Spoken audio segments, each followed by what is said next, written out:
Murmurée dans l'obscurité, cette question ouvre une histoire de complot, de tromperie et d'ambiguïté morale. Et dans une pièce où chacun a quelque chose à cacher, la réponse est loin d'être simple. Écrit par William Shakespeare en 1599 et 1601, Hamlet raconte l'histoire d'un personnage hanté par le passé, mais paralysé face à l'avenir. Quelques mois après la mort soudaine de son père, Hamlet revient dans l'université, étranger chez lui, et troublé par ce qui pourrait se cacher dans l'ombre. Mais sa mélancolie prend un nouveau tournant lorsqu'un spectre lui apparaît sous les traits de son père. Le fantôme affirme avoir été victime d'un meurtre des plus infâmes et persuade Hamlet que son oncle Claudius a usurpé le trône et volé le cœur de la reine Gertrude. Le chagrin du prince se transforme en colère et il prépare sa vengeance contre le nouveau roi et sa cour de conspirateurs. La pièce est une tragédie singulière, dépourvue de la brutalité soudaine ou de la passion dévorante qu'on retrouve souvent chez Shakespeare. Elle explore plutôt la profondeur de l'indécision de son héros et ses conséquences tragiques. La révélation du fantôme plonge Hamlet dans une série de dilemmes. Que faire? À qui faire confiance? Et quel rôle jouer dans la quête de justice? Ces questions se compliquent à travers un enchevêtrement de personnages, forçant Hamlet à naviguer entre amis, famille, conseillers et amour, dont beaucoup dissimulent leurs véritables intentions. Le prince ne cesse de tergiverser, aussi bien sur la manière d'agir avec les autres que sur la façon de se venger. Cela peut le rendre passablement agaçant. Mais c'est aussi ce qui fait de lui l'un des personnages les plus humains de Shakespeare. Au lieu de foncer tête baissée, Hamlet se retrouve complètement absorbé par les terribles rouages de la pensée. Et au fil de la pièce, ces questions sans fin résonnent dans nos propres esprits en ébullition. Pour cela, Shakespeare utilise son langage le plus introspectif.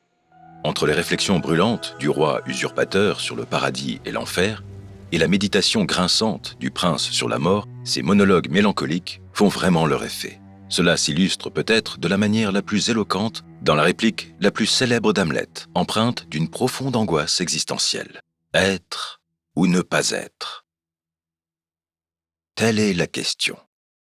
Y a-t-il, pour l'âme, plus de noblesse à endurer les coups et les revers d'une injurieuse fortune? Ou à s'armer contre elle pour mettre un frein à une marée de douleur? Ce monologue résume bien le dilemme d'Hamlet, coincé entre penser et agir, incapable de trancher entre vivre ou mourir. Mais toutes ces observations soulèvent une question troublante. Est-ce que Hamlet fait semblant d'être fou pour tromper ses ennemis, ou est-ce qu'il est vraiment en train de perdre la tête?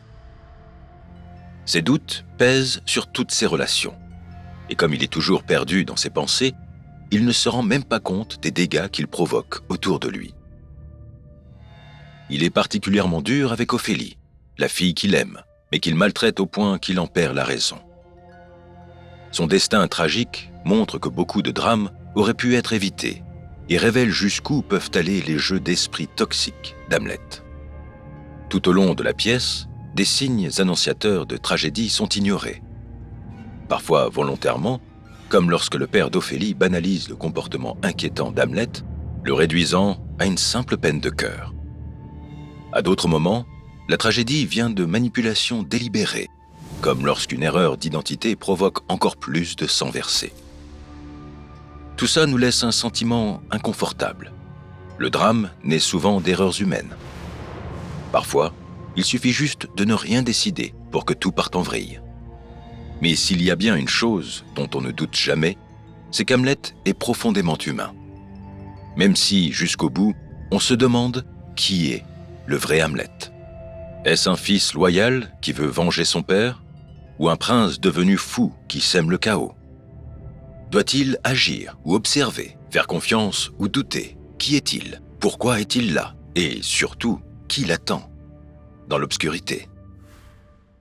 Tu veux continuer à apprendre?